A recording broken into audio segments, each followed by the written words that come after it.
Leo, Everlong Mystic here. Today I'm going to take a look at your wave. We're going to look at your,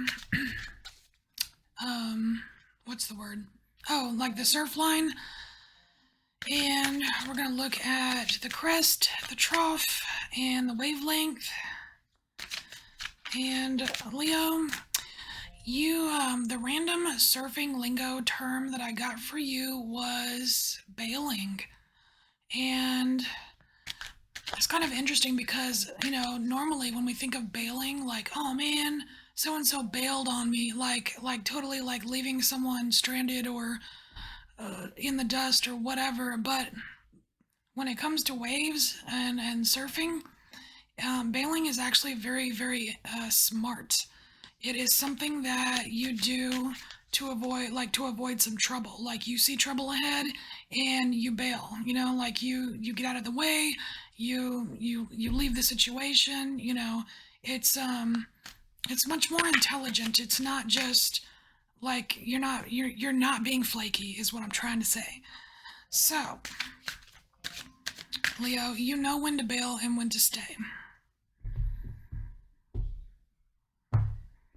All right. So here's the beach. This is the beach. This is what grounds you. This is your low. So the trough,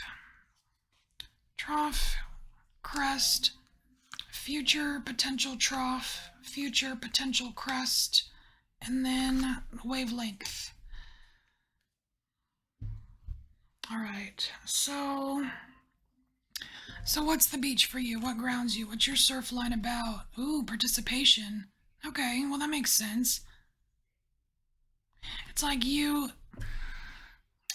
at your best when you are actively participating in someone. It's almost like that's what kind of like opens up this flower for you. It's like it opens up all the elements for you. It's like when you can actively use and actively participate in all of the senses, all the feelings, all the directions, all the, you know what I mean? Like you like all of the elements here. And that's what grounds you. That's kind of like what helps you. It's like something that you can always resort to. It's where you go between it's where you go between lulls. It's where you go between cycles.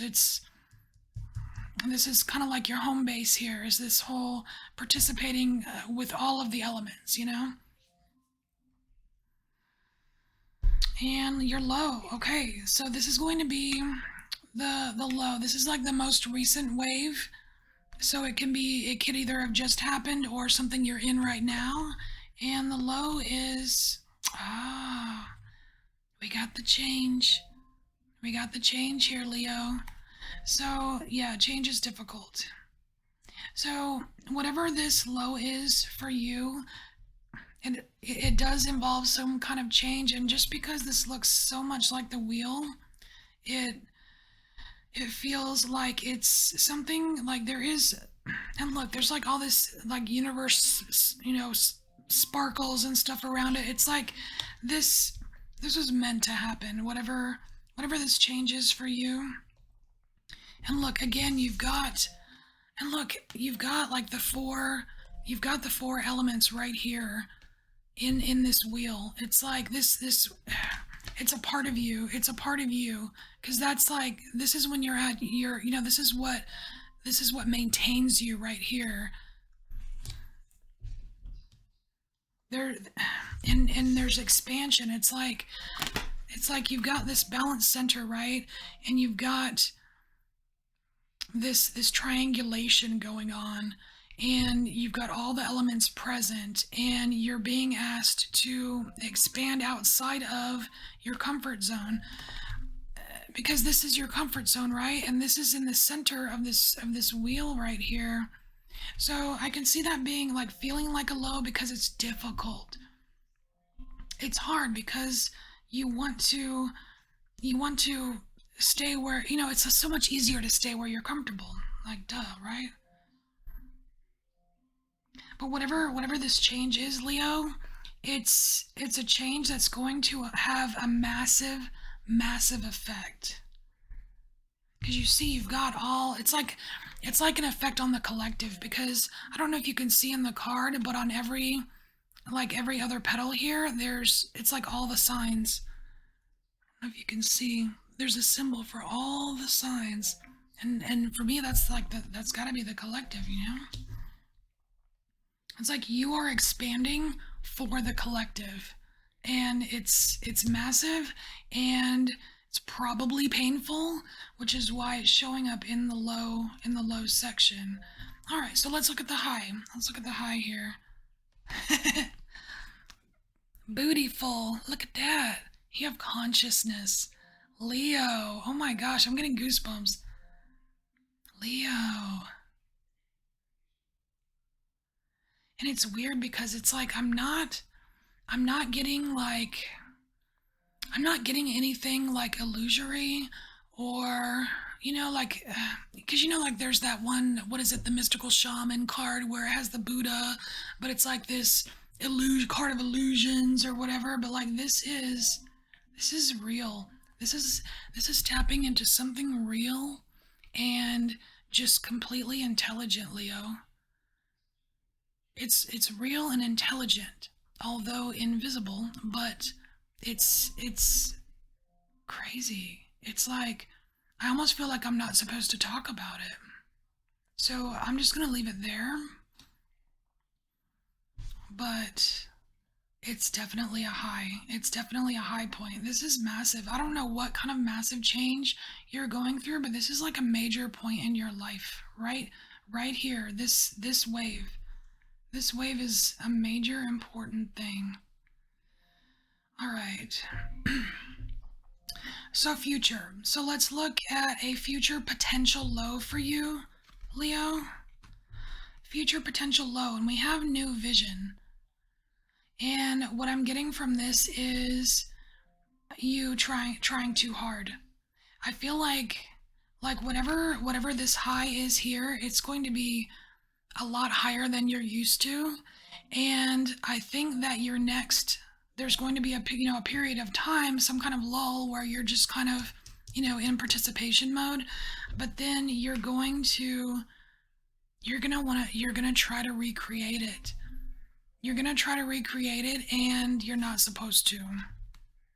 It almost feels like this is like a once in a blue moon kind of thing. Like this, like it was destined to happen to you at this one point in time, and then like there's a part of you that's gonna want to try to create it, like recreate it. I mean, and it may not work out how you planned.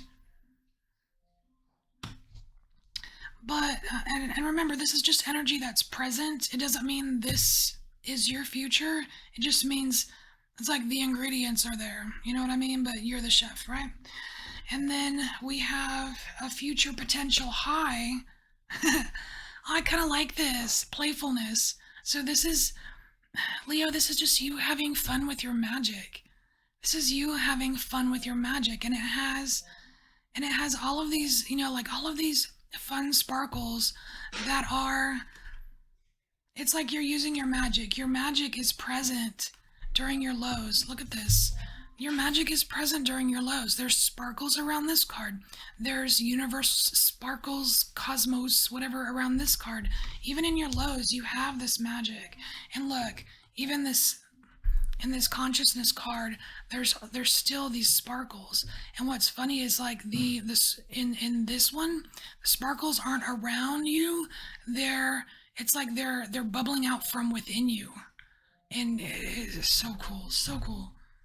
But it's like having fun. It's having fun with your magic.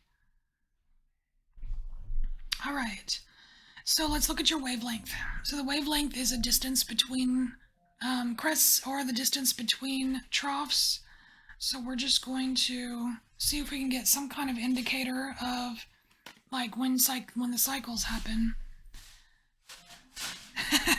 So you have the ordinariness card, and what I'm getting from this is that you're not really supposed to know when you go from cycle to cycle, Leo.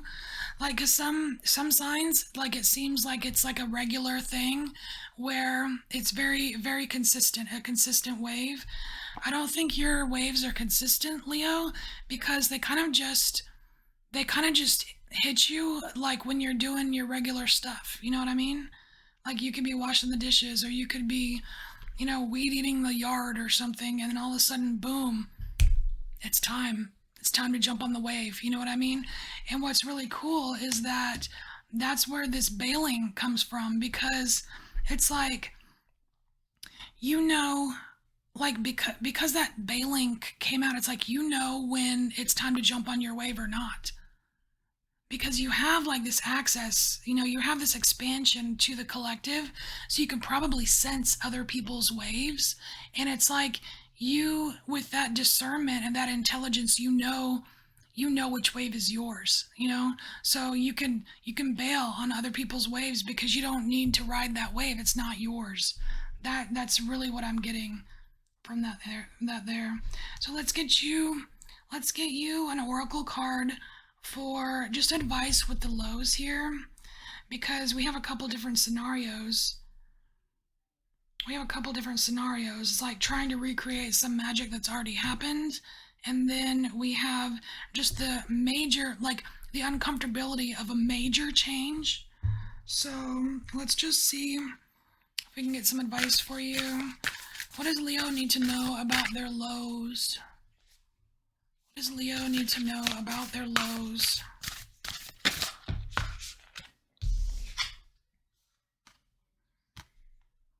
Oh, so we have here, you got fire.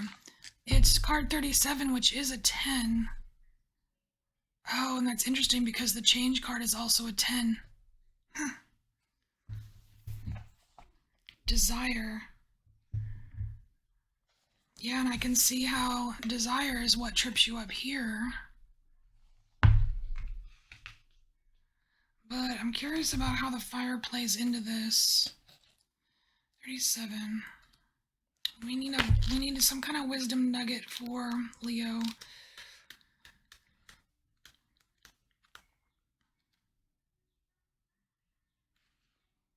Okay, so there's a quote here from Ralph Waldo Emerson, and it says, "Passion, though a bad regulator, is a powerful spring." And it says here that there are changes coming, new movement. Look for them to be quick. The element of fire in astrology is all about beginnings, our passions, and how fast we get our energy moving. It speaks to how rapidly we react and how long it takes us to accomplish what we set out to do. Fire is burning determination. Fire scorches away impurities, clearing a landscape for new growth and leaving an area healthier and stronger. Now, so the key point I'm getting here, Leo, is that the lows are going to be quicker than you think they're going to be. Like this intense feeling of being so uncomfortable during this major change, it's not going to last as long as you fear it will. Cause like, like when you're in pain, like 30 seconds can seem like a long time, right? It's like, oh my gosh, I can't endure this another second. But the fire element is coming out here to let you know that these painful moments, these low periods are a little bit quicker. You have probably one of the most unique waves I've seen so far doing all of these readings, because it is not it's just not predictable. It's almost like your lows are smaller in wavelength than your highs. It's very interesting. You're special and different, Leo. All right. Cool. This is your wave, Leo. I hope this helped you in some way, and I thank you for embracing your inner mystic, and I'll see you next time. Bye, Leo.